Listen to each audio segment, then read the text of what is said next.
苦逼打工女意外穿越到一本刚读过的小说里，原主是帅气军人的恶毒老婆，本以为可以跟着老公吃香喝辣，谁知天天都要啃树皮、挑大粪，这一切只因原主性格暴虐。结婚后，天天对老公撒泼打骂，各种虐待，去部队闹还打了领导，害老公失去晋升机会，被派往偏远山区农场驻扎。这里生活条件艰苦，物资贫乏，原主一天都待不下去，想要离婚。离婚当天又向老公索要500块，无果，便躺在地上撒泼打滚，磕到头晕了过去。就在这时，苦逼打工女穿到了原主身上。同志，麻烦你，同志，好吵！一大早的，谁在耳边聒噪？昨天熬夜看小说，凌晨3点半才睡，江庆困得睁不开眼。别吵老娘睡觉！江庆正想爆发起床气，然而在看清周围的那一刻，他一脸懵逼，这里根本不是自己装修豪华的公寓。此刻他正躺在地上，周围聚集了许多人，这些人眼神都很奇怪，能感觉到周围人对他的排斥。这时一个男人冷冰冰的开口：江庆，你闹够了吗？你们两个到底办不办离婚？不办下一个了。我们办。男人看都不看江庆，随着中年大姐走过去，江庆这才发现这里竟然是民政局办理离婚的，而那大姐是这里的工作人员。办离婚？江庆惊得眼珠子差点掉出来。我还是一个28岁云英未嫁的大姑娘，这就结婚了，还有个这么帅气的老公。他正要说话，突然头疼得快要爆炸，无数信息被塞进他的脑子里，他才震惊地发现他穿书了，穿到了和自己同名的江庆身上。所有信息加载完毕，头疼消退，站了起来。江庆看那年轻男人的眼神立刻变了。哇，自己老公真是个极品，瞧那长相。不过刚刚那大姐说他们要办离婚，疯了吧？这么极品的老公，这辈子都不可能离婚。男人一脸厌恶地来到他面前。你的要求我是不可能答应的，离婚是你提的，一切都商量好我们才来办离婚，要么我们现在办手续，要么回去，你自己选吧。我不离婚。江庆毫不犹豫地回答。傻子才会现在离婚，刚到这个陌生的年代，啥都不知道，只有眼前这个老公可以依靠。再说这么帅的老公，打着灯笼都找不到，现在白给谁不要啊？不离，坚决不离。如果不离婚，你就要继续留在这里，你想好了？我想好了，我就要留在这里，留在你身边，哪儿也不去。傅少铎古怪地看了他一眼。那就回去吧，我只请了半天假，下午还要上班。说完就往外走，江庆赶紧跟上，生怕被落下。傅少铎骑车载江庆离开民政局，出了县城。一路上傅少铎和他没有任何交流，又不知过了多久，不远处终于看到了东安农场的大门。江庆长舒一口气，可算是到地方了。两人进到农场里面，路上的人看到傅少铎都和他打招呼：队长回来了。队长，队长。然而这些人在看到江庆时个个面露不愉，目光鄙夷地从他脸上扫过去。江庆小声地嘀咕着，感觉有些微的不妙呢。傅少铎带着江庆来到一片破房子前。进来吧，咱们聊聊。江庆跟随傅少铎进了屋，两人都坐了下来。江庆，结婚不是过家家，是一辈子的大事，今天或许太匆忙，才让你有了反悔的想法。我的意见是，这里的确太艰苦，不适合你生活，你还是应该回到京市去。这里挺好的，我要留在这里，也不知道自己为啥会穿书，还是先留在这里是上策。对江庆的话，傅少铎一点也不相信，估摸着一定是没能要到500块钱，江庆才突然改变主意。可他身上实在是没钱了，都被江庆霍霍完了。那就再等等吧，等攒够500块，一定要把这尊瘟神请走。时候不早了，我去上班了。说完，傅少铎起身离开。傅少铎这么厌恶这个妻子吗？傅少铎走后，他这会儿没啥事，开始仔细把原神的一切浏览一遍。看完后，江庆终于明白什么叫花式做精了。因为原神的影响，傅少铎失去晋升的机会。2年后，他在抢救国家财产中不幸牺牲，现身在祖国的东北。看到这里，江庆有点心疼傅少铎。一觉醒来，一切都变了。肚子一阵叫唤，江庆这才感到自己饿了。他昨天晚上吃的是最后一顿饭，现在看外面天色已经中午了，2顿饭没吃，当然饿。等等，这身体好像不是我的，自己是穿在了别人身体里，有什么感觉也是这具身体的。不管了，反正饿了得想办法弄点吃的东西。江庆来到了厨房，黑漆漆的。江庆找了好半天，都没找到墙上的电灯开关。不会这里没电灯吧？他仔细看房顶，果然没有灯管或者灯泡的存在。他无语了，难怪说这里艰苦，没有冲水厕所，没有自来水，没有浴室，竟然连电灯都没有。这里人用的不会是煤油灯那种古老的东西吧？江庆来到卧室，在角落里找到一盏煤油灯，还有一盒火柴。可江庆怎么点也没把灯点着。江庆没有办法，手掌无意识的在煤油灯上搓了3下，同时嘴里小声地说：神灯，神灯，请满足我的愿望，我要回家。检测到宿主，立即绑定，立即绑定，倒计时10、9、8，绑定成功，快乐农场系统准备启动。一连串机械音惊呆了江庆，他找寻声音的来源，以为手里的煤油灯成了精。过了2秒，他才意识到声音居然出现在自己脑袋里。紧接着，江庆发现脑袋里多了一块巨大的显示屏，上面正显示着一行字：新手任务，利用家里厨房制作一顿可正常食用的饭菜，并获得傅少铎的好评，限时2天，奖励待定。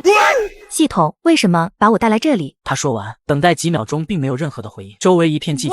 江庆非常纳闷，不对啊，自己看过很多带系统的小说，那些女主都可以和系统对话的，为什么绑定自己的这个系统不和我说话？难不成是方式错了？要大声的说出来吗？于是江庆开口大声的喊：系统为什么把我带来这里？系统的回答没等来，只听嘎吱一声，门口传来响声，江庆被吓了一跳。苦逼打工女意外穿越到一本刚读过的小说里，原主是帅气军人的恶毒老婆，本以为可以跟着老公吃香喝辣，谁知天天都要啃树皮、挑大粪，这一切只因原主性格暴虐。结婚后天天对老公撒泼打骂，各种虐待，去部队闹还打了领导，害老公失去晋升机会，被派往偏远山区农场驻扎。苦逼打工女穿过来第一天就被绑定了快乐农场系统，还必须要完成新手任务。江庆被吓了一跳，这时傅少铎走了进来。你在和谁说话？没，我自言自语。江庆赶忙解释，生怕他不信。我一个人在家，实在很无聊。傅少铎走过来，把一个铝饭盒放在桌上。今天去县城耽误了，你中午应该来不及做饭，这是我在食堂打的，对付吃一口吧。江庆有些愣着，这个傅少铎很讨厌原主，但该做的他还是做得很到位。谢谢。傅少铎正准备离开，却愣住，他没想到谢谢这两个字竟会从江庆嘴里说出来。这个女人做的本事，我可见识得很彻底，突然态度大转变，不知道又在憋着什么坏呢。傅少铎很心累，不想过多去探究，直接离开。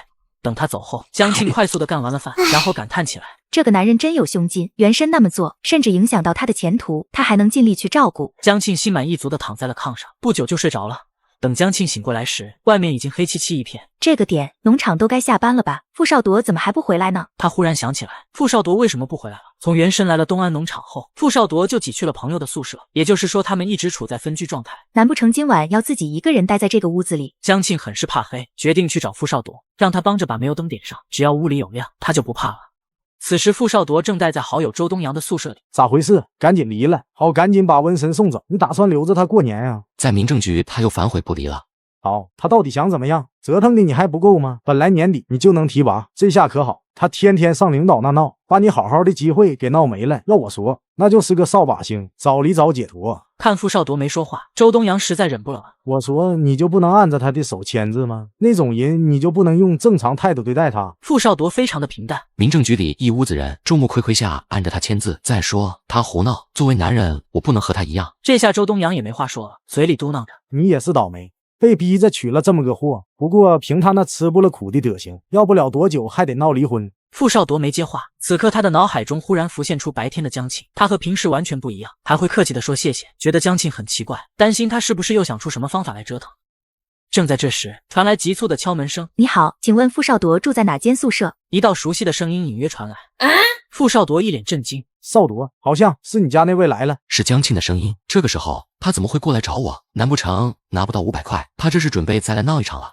江庆见没人开门，准备再次敲门，宿舍门却猛地一下打开了。傅少铎走了出来。有什么你直接找我吧，大家干了一天活都很疲惫，不要闹得所有人不消停，咱们2个人的事咱们2个人解决。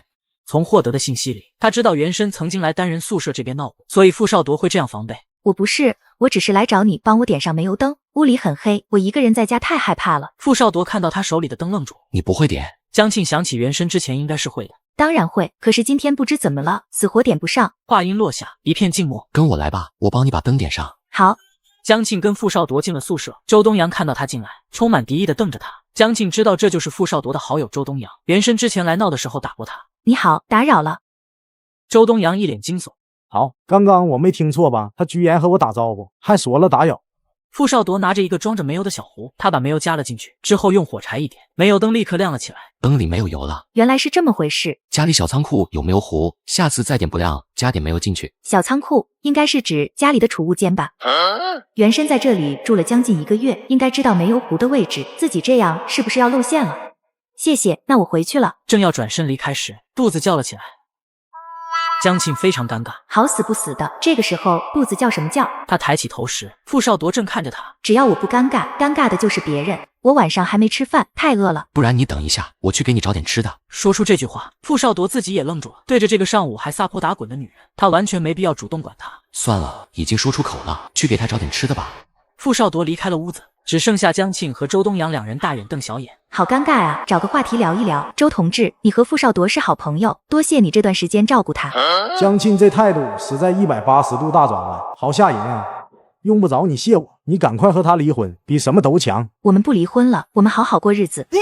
周东阳一副见鬼的样子。这意思你是要一直缠着傅少多，他都被你害成啥样了，你还不放过他？不是的，怎么说呢？就是。这时傅少铎回来了，和厨房那边要了2个鸡蛋，拿回去吃吧。江庆接过鸡蛋，心里感觉暖暖的，没想到傅少铎依然对他这么好。那我先回去了。